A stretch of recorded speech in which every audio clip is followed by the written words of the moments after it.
Toute l'actualité politique et parlementaire, c'est le 19h de Public Sénat. Voici les titres de ce mercredi 3 novembre. Barack Obama, condamné au compromis avec les Républicains. Il se dit prêt à travailler avec les vainqueurs des élections de mi-mandat. Il dit assumer la responsabilité de la lenteur de la reprise économique. Le Canard enchaîné maintient ses accusations impliquant Nicolas Sarkozy dans l'espionnage dont feraient l'objet des journalistes d'investigation invités du 19h, Franz-Olivier Gisbert, le directeur du Point. Bisbille, droite-gauche sur les régions. Le seul président UMP, l'Alsacien Philippe Richert, claque la porte de l'Association des régions de France. Barack Obama a tiré il y a quelques instants les leçons de son échec électoral qui va le contraindre à composer avec les Républicains pour la fin de son mandat. Il s'est donc exprimé il y a quelques instants lors d'une conférence de presse à la Maison-Blanche, rejetant l'idée d'un désaveu pour l'ensemble de sa politique. On écoute Barack Obama. Ces 2 dernières années, nous avons fait des progrès, mais à l'évidence, trop d'Américains n'en ont pas ressenti les effets pour l'instant, et c'est ce qu'ils nous ont dit hier. En tant que président, j'en prends l'entière responsabilité. Ce qu'hier nous a aussi appris, c'est qu'aucun parti ne pourra décider à lui seul où nous devons aller. Nous devons trouver un terrain d'entente pour affronter des défis exceptionnels. J'ai hâte de m'asseoir avec les leaders des 2 partis pour voir comment nous pouvons aller de l'avant ensemble. Les Républicains disposent donc d'une 60aine de sièges d'avance à la Chambre des représentants, comme l'on découvre sur ce graphique. En revanche, les démocrates ont gardé le contrôle du Sénat. Quel terrain d'entente est possible avec les conservateurs portés par le mécontentement populaire reconnu par Barack Obama et les difficultés économiques? Élément de réponse avec Fabrice Cunet. La claque était attendue, elle n'en reste pas moins douloureuse. Ces élections législatives donnent les clés de la Chambre des représentants aux Républicains et créent un scénario historique, du jamais vu depuis la Seconde Guerre mondiale. Et le visage de ce vote sanction, c'est lui, John Boehner, le président annoncé de la future Chambre basse. C'est le président qui fixe l'action de notre gouvernement. Le peuple américain lui a envoyé un message très clair ce soir, changer de direction. John Boehner compte bien peser sur la politique de l'administration Obama. Ses objectifs prioritaires, une réduction drastique de la dette fédérale et le retrait des réformes de santé. Pour y parvenir, il faudra compter avec les ultra-conservateurs. La percée de ce Tea Party complique le bras de fer Obama-Boehner. Nous ferions une grosse erreur si nous croyions que ce soir, ces résultats montraient un satisfecit pour le Parti républicain. Ces résultats, c'est une deuxième chance pour que les républicains soient ce qu'ils avaient promis d'être. Barack Obama garde un droit de veto et la possibilité de passer en force par décret. Mais dès hier soir, il tendait la main au Parti républicain, peut-être un calcul politique. Dans 2 ans, il pourrait alors partager la responsabilité d'un succès ou scénario à la Clinton d'un bilan plus mitigé, être réélu. Je vous propose d'écouter maintenant l'analyse de Jean-Pierre Raffarin qui s'est rendu récemment aux États-Unis, l'ancien Premier ministre interrogé il y a quelques instants par Fabrice Cunet. Je ne suis pas surpris par ce résultat. D'autre part, on assiste clairement, mais nous l'avions déjà ressenti il y a quelques semaines aux États-Unis, il y a un glissement à droite de l'électorat mondial. Parce que ce que nous voyons aux États-Unis, c'est ce que nous avons vu en Suède, c'est ce que nous avons vu aux Pays-Bas, ce que nous voyons dans un grand nombre de pays. Il y a un glissement à droite, comme si la crise conduisait les gens à plus faire confiance aux solutions personnelles, individuelles, qu'aux solutions collectives et globales. Et donc, c'est, je pense, une réflexion que nous devons tous avoir. Dans le fond, je pense que cet échec est dur pour Obama, mais c'est le prix à payer pour qu'il gagne dans 2 ans. Voilà, autre réaction, Chantal Jouanneau, la secrétaire d'État à l'écologie, qui a réagi tout à l'heure lors de l'émission Preuve par 3. La défaite d'Obama va-t-elle geler toute avancée environnementale? Il avait effectivement des convictions assez fortes. Il voulait faire passer ses lois sur le climat. Il avait déjà été bloqué avec une majorité. Et donc maintenant, il y a peu de chances qu'il puisse faire avancer ce sujet spécifique du climat avec sa majorité actuelle. Dans un instant, on revient sur la défaite d'Obama avec le sénateur Jean-Pierre Plancade ainsi que Franz-Olivier Gisbert, le directeur du Point, qui réagira aux accusations du Canard enchaîné visant Nicolas Sarkozy. Nicolas Sarkozy fait plus que jamais de Sakineh une affaire personnelle, affirme Bernard-Henri Lévy. L'Iranienne, condamnée à mort par lapidation pour adultère, semble avoir bénéficié d'un sursis grâce à la mobilisation internationale. Elle est en parfaite santé. Il n'y a pas de décision sur son sort, assure ce soir l'Iran. Le chef de l'État aurait déclaré aux autorités iraniennes que si on touchait à un cheveu de Sakineh, tout dialogue cesserait ipso facto. La droite, défaite aux dernières élections régionales, elle n'a conservé que l'Alsace, entend néanmoins parler haut et fort, d'où la naissance aujourd'hui d'une nouvelle association pour faire pièce à l'Association des régions de France, dominée bien évidemment par le Parti socialiste. Flora Sauvage.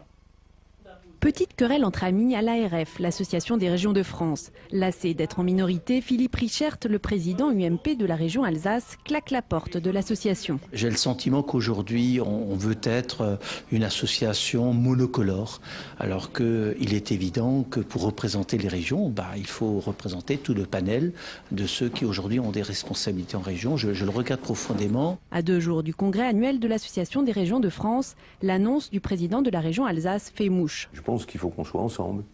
Je l'ai rappelé à Philippe Richert, sa place est avec ses collègues. Maintenant, il a une sensibilité, il est normal qu'il l'exprime avec ses collègues. Et pour exprimer sa sensibilité UMP, Philippe Richert lance l'Association des élus régionaux de France, afin de contrer le discours de la majorité socialiste de l'ARF. Le but, défendre la politique menée par l'État, notamment en matière fiscale.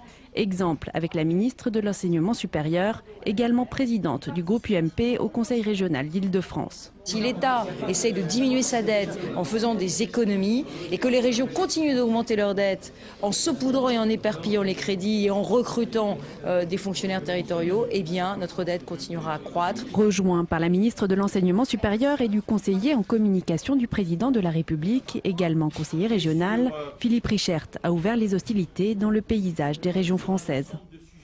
Le nouveau procès Clearstream aura lieu en mai 2011. Dominique de Villepin, relaxé en première instance, comparaîtra, vous le savez, en appel. Le procès devrait durer 1 mois, 1 mois et demi. La suite du 19h, tout de suite, l'échec d'Obama.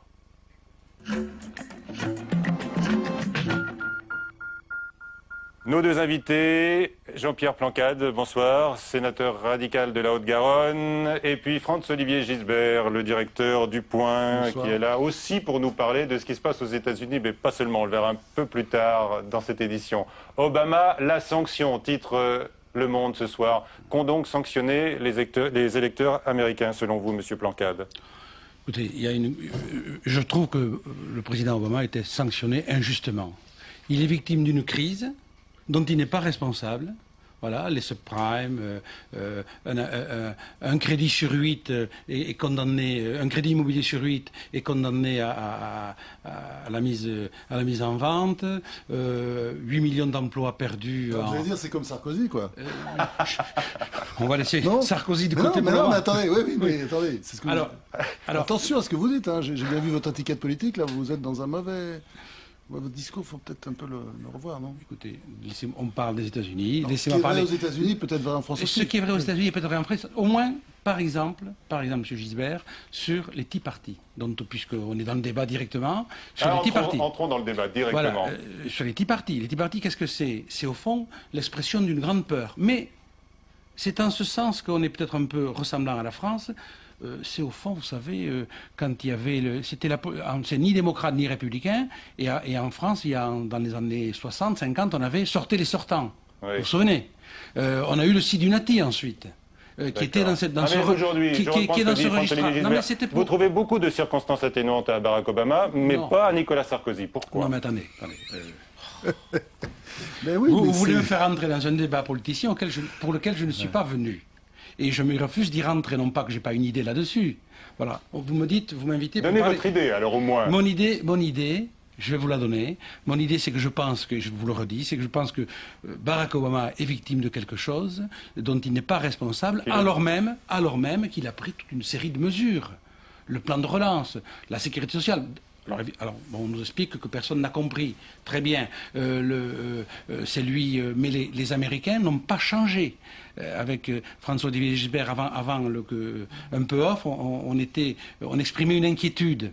C'est vrai qu'il y a une inquiétude. Cela dit, il y a quand même d'autres présidents ont connu des sorts pires aux élections de mi-mandat. Mais pourquoi moi j'ai une inquiétude, c'est parce qu'il y a un point sur lequel n'ont pas connu les autres présidents, c'est la peur. Les Américains aujourd'hui, la classe moyenne, c'est le sentiment que j'ai au travers de la lecture. D'ailleurs, je dois vous dire qu'au titre de l'OSCE, je devais être dimanche dernier à Washington pour observer les élections. Vous savez. Bon. Ah bon, on observe les élections dans absolument, un État absolument, parce que comme les États-Unis est membre de parfois l'OSCE. c'est close to call, hein. C'est trop serré, à ce moment-là, ils recomptent. Enfin, c'est déjà arrivé. Allez, on va donner la parole à François-Olivier Gisbert, parce qu'on voudrait l'entendre, avoir votre analyse, François-Olivier Gisbert, sur cet échec et donc cette sanction visant Barack Obama. Bon, votre là, analyse je à vous. taquinais notre sénateur, parce qu'effectivement, là, je pense qu'il a du mal à s'en sortir, d'ailleurs, par rapport à son discours. Mais je crois qu'on est assez d'accord, en fait, sur l'analyse sur Obama.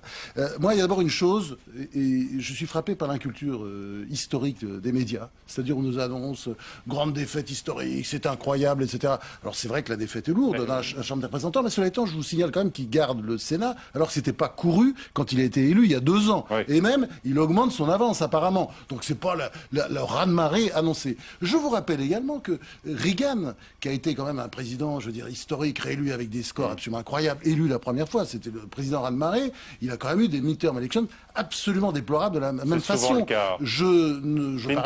Clinton, j'en parle pas, c'était la même chose. Donc, c'est un phénomène fréquent, régulier. D'ailleurs, Sarkozy vient de connaître ça, il va reconnaître ça peut-être à l'occasion des élections cantonales de mars prochain. Oui. Je veux dire, c'est un phénomène classique et traditionnel, donc c'est pas la fin du monde. Alors, il y a l'histoire du phénomène des Tea Party, et je rejoindrai l'analyse de monsieur, parce que visiblement, il connaît bien les États-Unis. Je crois que le Tea Party, c'est annoncé comme ça. Mais ça, c'est la presse aussi, je veux dire, qui dit même pas la presse américaine. Ce ne sont pas uniquement des fascistes et des racistes dans les Tea Party. C'est une réaction de la classe moyenne contre New York, contre Wall Street, incarnée d'une certaine façon par Obama, ce qu'on oublie complètement en France, parce qu'on a l'impression que Obama, justement c'est ça peut-être son problème, c'est qu'il n'est pas assez populiste, c'est qu'il incarne pour beaucoup d'Américains dans la province, non pas l'élite, mais si vous voulez, l'establishment new-yorkais de la haute finance, Wall Street, etc., que les Américains vomissent, parce que certains Américains en province, eh ben, ils sont complètement surendettés,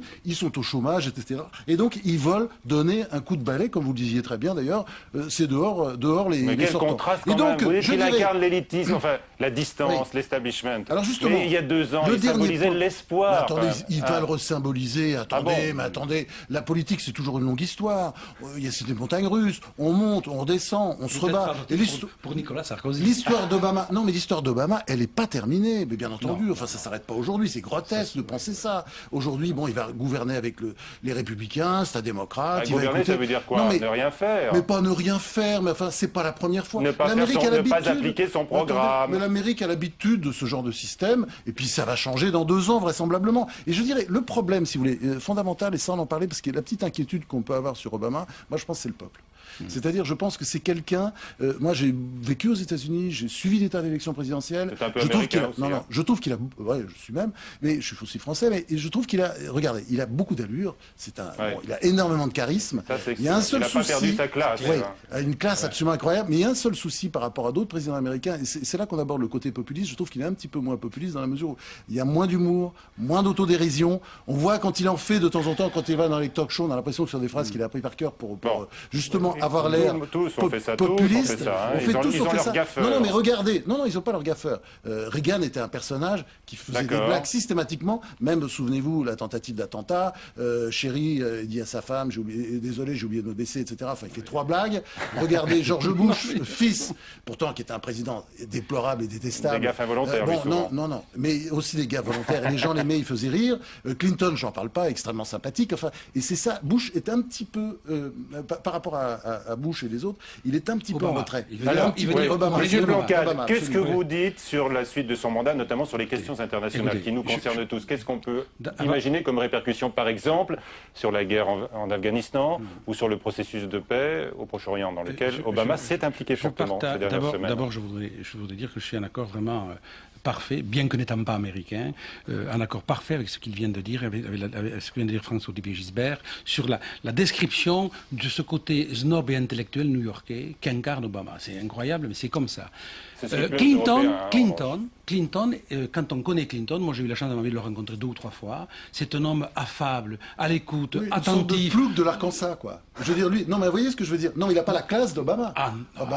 Il n'a pas la classe d'Obama. Je l'ai rencontré encore dernièrement à Yalta, où il donnait une conférence économique.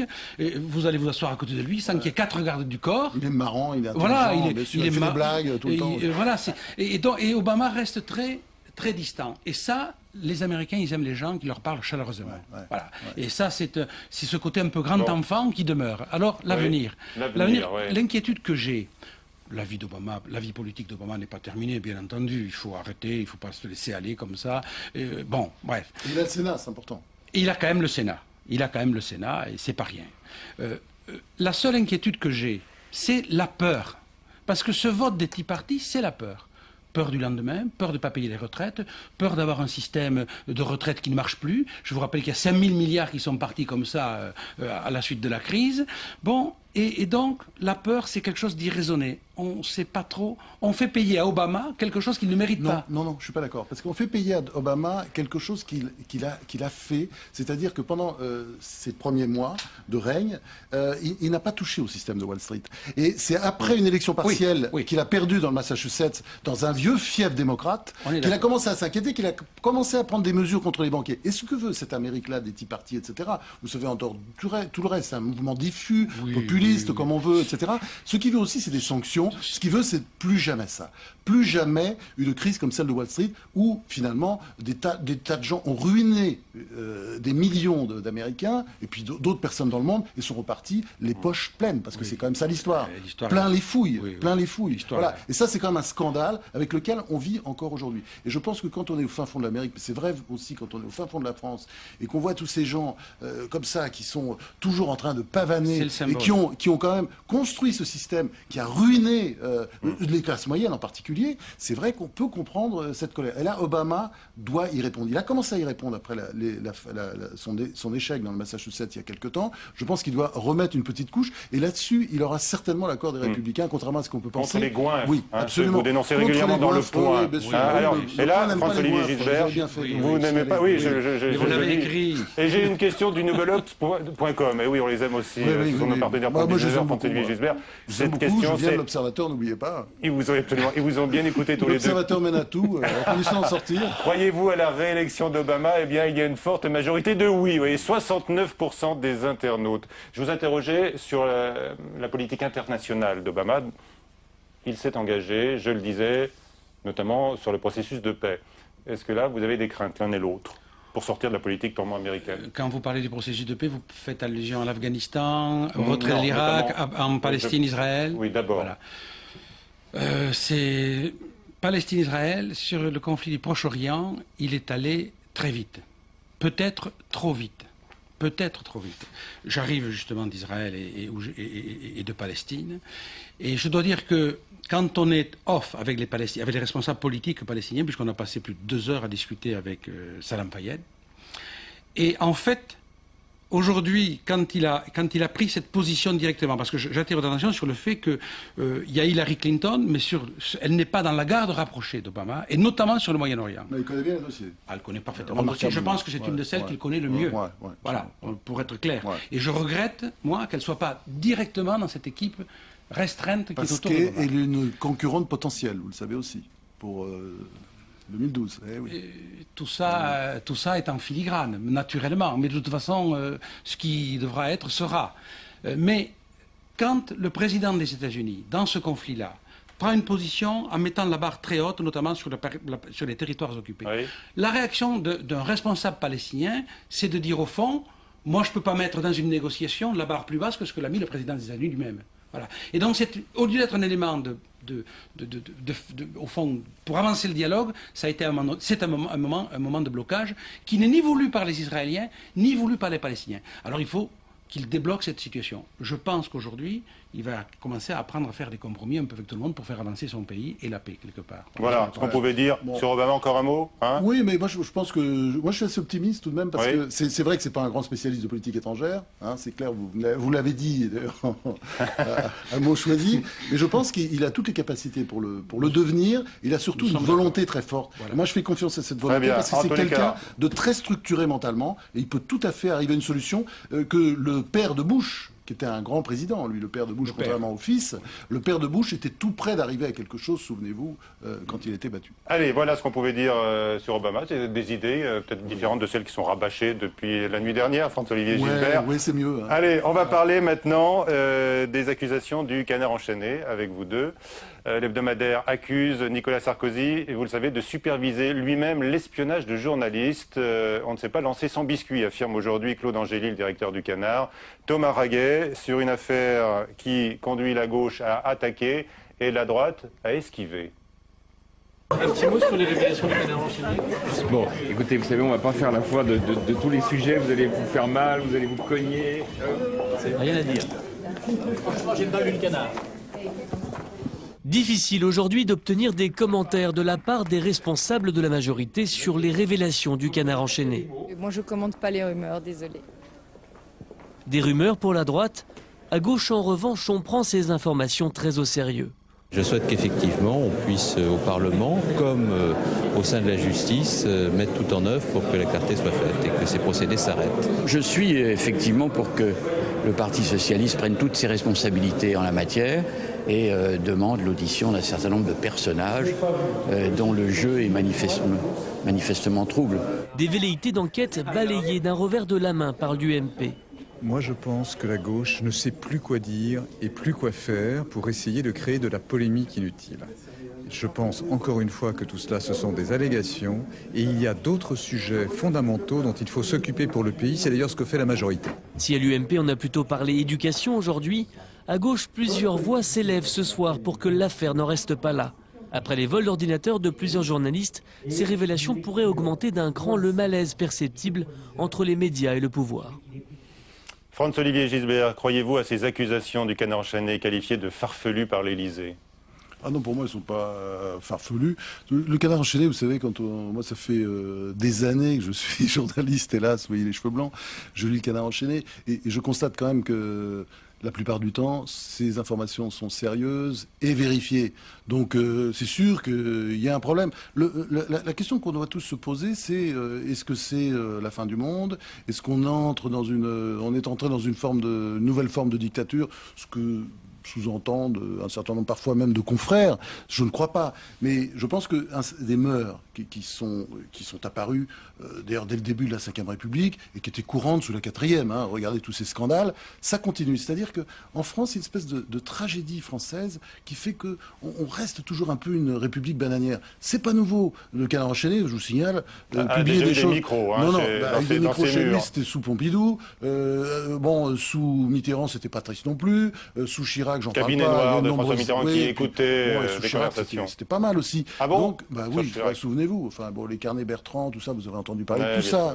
Donc ça continue. C'est-à-dire, il y a toujours... Et puis, quand la gauche reviendra, si elle revient bientôt, ça recommencera aussi. Et je trouve que c'est un peu dommage. Moi, j'aimerais bien qu'on devienne... C'est peut-être la dernière chose qui manque pour cette belle démocratie française. Vous voyez, pour astiquer encore un petit peu les choses. Il est notable être un peu plus présentable. Que la direction centrale des renseignements intérieurs s'intéresse à des journalistes, par le biais d'enquêtes sur des fuites à haut niveau. J'en sais pas plus que ce que j'ai lu dans le Canard enchaîné. J'ai lu dans le Canard enchaîné cet article comme vous tous, et c'est vrai que voilà, ça me paraît effectivement argumenté, fondé, enquêté. Et peut-être, si c'est faux, si vous voulez, ce serait la première fois depuis très longtemps, à mes yeux, que le Canard enchaîné se serait trompé. De ce climat de suspicion quand même qui est alimenté par ces accusations du Canard. Comment on fait? On vit avec. Je suis désolé de vous dire, je suis désolé de vous dire, vous êtes peut-être étonné, mais vous faites le faux étonné, c'est normal, c'est votre rôle.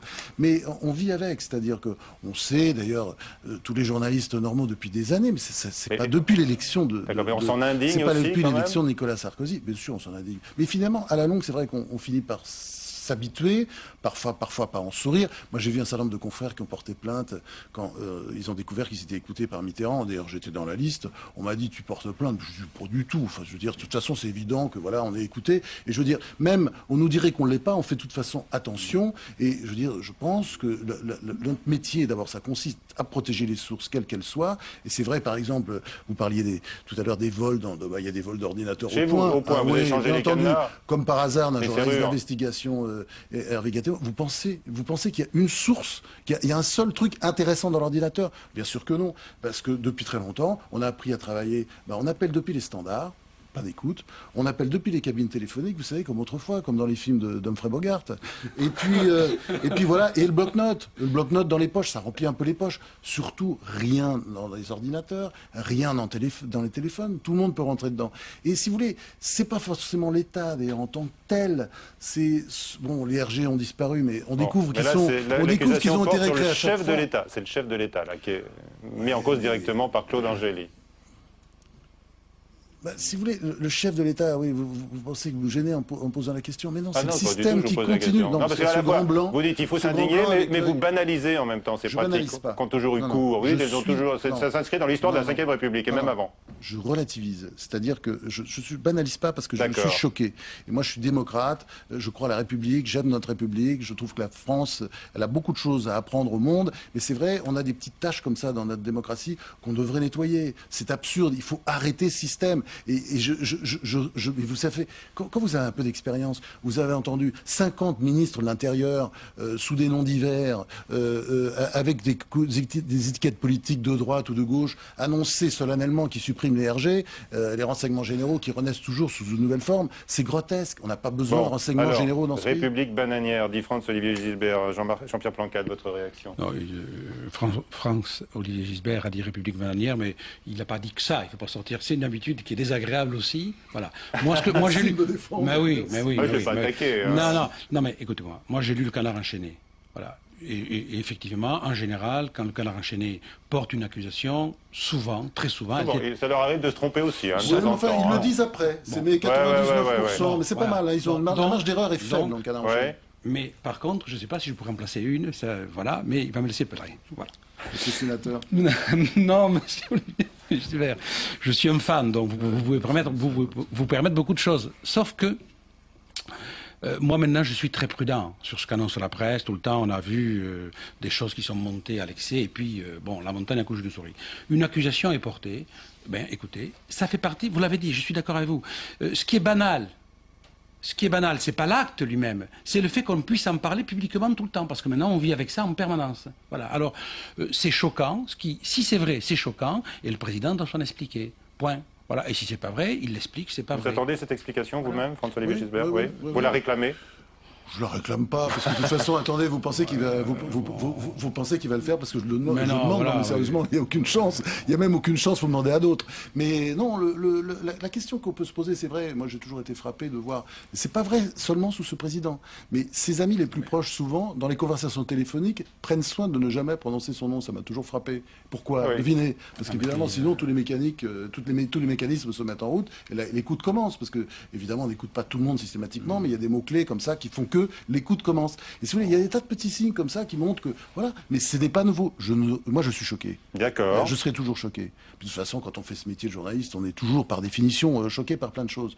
En même temps, il faut aussi remettre les choses en contexte. D'accord, c'est ce que vous avez fait. Faire, toujours. Très bien. Et vous avez changé les serrures au point de prix de cambriolage et le vol de l'ordinateur d'Hervé Gattegno? Enfin, ça relève du... Oui, c'est comique, enfin, c'est des histoires de pieds nickelés. On va pas tomber là-dedans. D'ailleurs, au départ, je vous signale qu'on avait décidé de taire. Ouais. Et puis, comme on a porté plainte, il y a une fuite, c'est parti. Et on était un peu gênés parce que tout ça était totalement grotesque. Il n'y a pas un vigile chez vous la nuit? C'est pas gardé? Il y a des gens qui tournent comme ça de temps en temps. Ah oui, non, mais c'est un peu gardé, mais c'est pour ça que c'est du vrai travail de professionnel. Très bien. Oui, vous aviez parlé d'officine. Professionnel, oui, pied nickelé. Mais j'accuse personne. Parce qu'on ne sait pas, vous savez, c'est compliqué cette affaire Bettencourt, on ne sait pas, il y a beaucoup de parties. Merci beaucoup à tous les deux d'avoir animé cette édition du 19h ce soir. Merci. À 22h, Sonia Mabrouk, le fil politique et parlementaire permanent, bien sûr, sur publicsénat.fr, ils veulent plus se séparer. Tout de suite, question d'info sur LCP, Assemblée nationale avec Jérôme Cahuzac. Bonsoir à tous.